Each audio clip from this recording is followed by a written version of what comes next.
नमस्कार। बहुत अच्छी खबर आ रही है, पूरे देश के लिए बहुत अच्छी खबर है। पूरे देशवासी जो देश से प्रेम करते हैं उनके लिए आज बहुत ही अच्छा दिन है।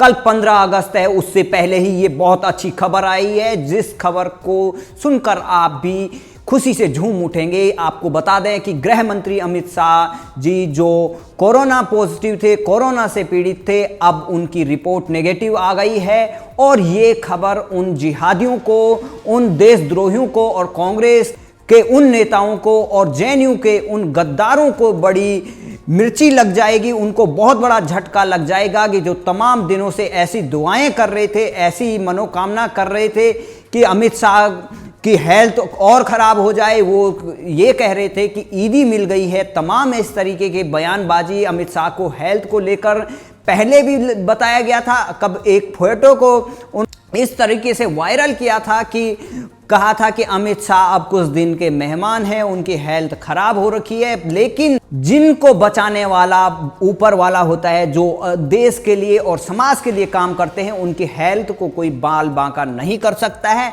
और अमित शाह को इस देश की करोड़ों जनता की दुआएं थी और उनको प्रार्थनाएं कर रहे थे, और आखिरकार वो रिपोर्ट नेगेटिव आ गई है। और अब लोग मांग कर रहे हैं कि उनका वेलकम करिए, welcome back Amit Shah trend करा रहे हैं। और दूसरी तरफ लोग बड़ी खुशी से इस बात को, इस पोस्ट को शेयर कर रहे हैं जो आज अमित शाह ने जो रिपोर्ट है उसके बारे में पूरे देश की जनता को ट्वीट करते हुए बताया। तो ये कांग्रेस के लिए बहुत बड़ा झटका है, क्योंकि कांग्रेस की तमाम इस तरीके के, भले ही वो सामने नहीं हो, लेकिन उनके नेता इतने जहरीले बन चुके हैं कि किसी भी हेल्थ को लेकर वो इस तरीके की गलत टिप्पणी करते हैं। लेकिन वैसे राहुल गांधी ने शायद उनके हेल्थ को लेकर अच्छी मनोकामनाएं की, लेकिन उनके तमाम ऐसे जो कार्यकर्ता थे, नेता थे, चाहे वो जेएनयू हो या तमाम ऐसे लोग थे कि वो ईदी की खुशी मना रहे थे, बोल रहे थे ईदी मिल गई। तमाम इतने दिनों तक अमित शाह की हेल्थ को लेकर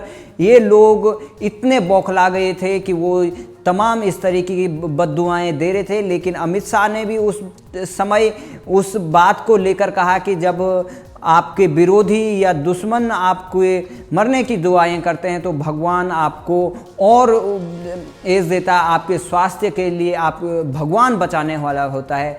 तो आप लगा सकते हैं कि ये कांग्रेस और उन गद्दारों के लिए बहुत ही बड़े झटके वाली खबर है कि जो इस तरीके की सोच रखते हैं, जिनके मन में इतनी घृणा है, जो लोग किसी हेल्थ को लेकर भी इस तरीके की टिप्पणियां करते हैं, क्योंकि उनके मन में इतना जहर भर चुका है कि वो कोई अच्छा नहीं सोच सकते हैं। क्योंकि चाहे वो एनआरसी का मुद्दा हो, अभी एनआरसी आया नहीं है, लोग बोल रहे हैं कि अब अमित शाह सही हो गए हैं और कागज ढूंढने के लिए उनको लग जाना चाहिए। क्योंकि वो लोग तब ये सोच रहे थे कि शायद अमित शाह की हेल्थ खराब हो गई, अब हमें एनआरसी से छुटकारा मिल जाएगा, हमें इस तरीके का कोई कागज नहीं ढूंढना पड़ेगा। क्योंकि जो अवैध घुसपैठिए इस देश में घुसे हुए हैं, वो नहीं चाहते हैं कि इस तरीके का एनआरसी आए। वो सीए को लेकर इतना हंगामा करते हैं, और उसके बाद चाहे 370 हो, तमाम ऐसे मुद्दे हैं कि जो अमित शाह ने कठोरता से पूर्वक उन देशद्रोहियों का सर कुचला। लेकिन वो वही लोग इस तरीके की बद्दुआएं कर रहे थे, लेकिन उनके मुंह पर करारा तमाचा ये ईश्वर की तरफ से लगाया, और ऊपर वाले ने उनकी एक नहीं सुनी। क्योंकि वो राक्षस लोग भले ही कितने भी नौटंकी कर ले, कितनी भी बद्दुआएं कर ले, लेकिन उनसे असर नहीं होगा।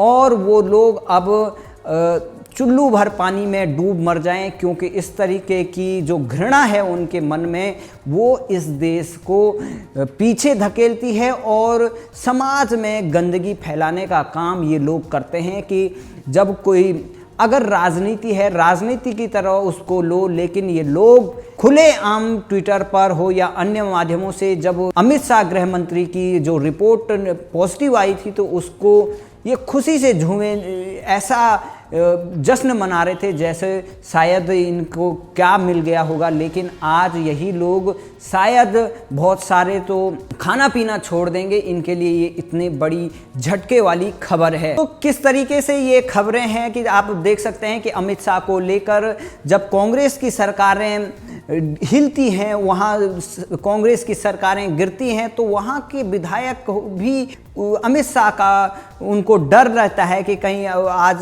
राजस्थान की कुछ वीडियो वायरल हो रही है, वो राजस्थान की विधानसभा में भले बहुमत साबित कर दिया हो, लेकिन वो भी जानते हैं कि अमित शाह इस तरीके के चाणक्य हैं। आज के समय में राजनीति के ऐसे चाणक्य हैं कि कांग्रेस के पास उसका कोई तोड़ नहीं है, और इसी का परिणाम है कि वो इस तरीके के बद्दुआएं करते हैं। लोग कहते हैं कि बहुत सारी ऐसी कहावतें हैं कि इनके काँव काँव करने से कुछ नहीं हो सकता है, ये काँव काँव करते रहें, और कांग्रेस पार्टी को अपने कार्यकर्ताओं को समझाना पड़ेगा कि इस तरीके की जो नफरत की राजनीति है वो बंद कर देने। क्योंकि राहुल गांधी भले ही कैमरे के सामने वो बोलते हैं कि हम प्यार की राजनीति करते हैं, लेकिन वो बिल्कुल प्यार की राजनीति उनके मन में नहीं है। जहर इतना भरा हुआ है।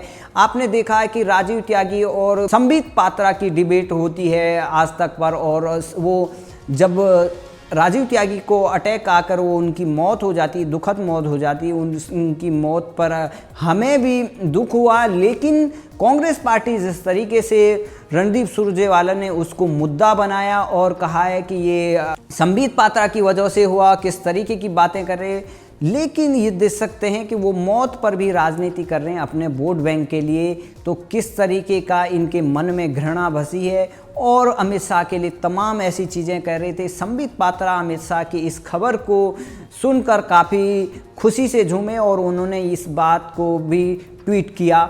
और आप देख सकते हैं कि कुछ दिन पहले जब मनोज तिवारी ने इस खबर को चलाया कि निगेटिव आ गई है, तो काफ़ी लोगों ने उन पे सवाल उठाया, लेकिन मनोज तिवारी शायद इतने ज़्यादा खुशी से झूमे थे कि वो बिना वेरीफाई किए उस समय उन्होंने ये पोस्ट डाल दी थी कि अमित शाह की रिपोर्ट निगेटिव आ गई, लेकिन आज ये सचमुच में निगेटिव आ गई है। अमित शाह ने इसको अपनी वॉल पर शेयर किया, और तमाम उसके बाद लोग अब वेलकम बैक अमित शाह कर रहे हैं, और एनआरसी का जो प्रोसेस है उसको लागू करने का प्लान कर रहे हैं। कोई कह रहा है कि जनसंख्या नियंत्रण का कानून होगा, क्योंकि अमित शाह ने जिस तरीके से संसद में खड़े होकर चीन और पाकिस्तान को भी ललकारा, कहा कि अक्साई चीन हमारा है, चाहे पाकिस्तान का पीओके हो उसके लिए जान भी दे देंगे। इस तरीके के जो उनके वक्तव्य हैं वो आम जनमानस के हृदय में बस चुके हैं। तो आप लगा सकते हैं कि अमित शाह ऐसे लौह पुरुष के रूप में उभरे हुए हैं। एक हमारे सरदार वल्लभ भाई पटेल थे गृह मंत्री, अब अमित शाह जिस तरीके से गृह मंत्रालय का कार्य कर रहे हैं वो सचमुच में काबिले तारीफ है, और देश की जनता उनके लंबे स्वास्थ्य की कामना करती है। इसी का परिणाम है कि आज वो उनकी रिपोर्ट निगेटिव आके वो फिर जनता की सेवा में लगेंगे, और ये उन लोगों के लिए बहुत बड़ा झटका है, चाहे जेएनयू के टुकड़े टुकड़े गैंग हो या तमाम देश के वो दुश्मन जो खाते भारत के हैं लेकिन गुण पाकिस्तान का गाते हैं। तो ऐसे लोगों को भी ये बहुत बड़ा झटका है। शायद आज वो खाना नहीं खाएंगे, रो रहे होंगे, अपने घर में किसी कोने में छुप गए होंगे कि वो ऐसी खबर कैसे देख सकते हैं, क्योंकि उनको अच्छी खबर पचती नहीं है।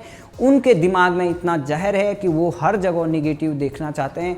तो अब भगवान भी अमित शाह जी के साथ हैं, और भारत का जो भविष्य है वो ऐसे नेताओं के हाथों में सुरक्षित है कि जो हमेशा देश की भलाई के लिए सोचते हैं। तो अमित शाह का जो हेल्थ है वो अब उनकी कोरोना रिपोर्ट नेगेटिव आ गई है, बहुत बड़ी खबर है। इस वजह से हमने ये खबर आप तक पहुंचाने के लिए सामने आए। किस तरीके से लोग जो उनकी कोरोना पॉजिटिव रिपोर्ट पर वो जश्न मना रहे थे, आज उन लोगों को चुल्लू भर पानी में डूब मरना चाहिए और पश्चाताप करना चाहिए कि तुम्हारी इतनी गलत दुआओं से, बद दुआओं से कुछ नहीं होने वाला है, क्योंकि भगवान क्या तुम्हारी कोई नहीं सुनेगा, तुम्हारे घर वाले तुम्हारी नहीं सुनते हैं, तुम इतने जहरीले हो कि खुद कोई डस रहे हो। तो अब आप ऐसे लोगों को अब अपना कागज़ देखना चाहिए, कहीं अलमारी में पड़ा होगा या कहीं और पड़ा होगा, लेकिन आपको कागज़ दिखाना पड़ेगा।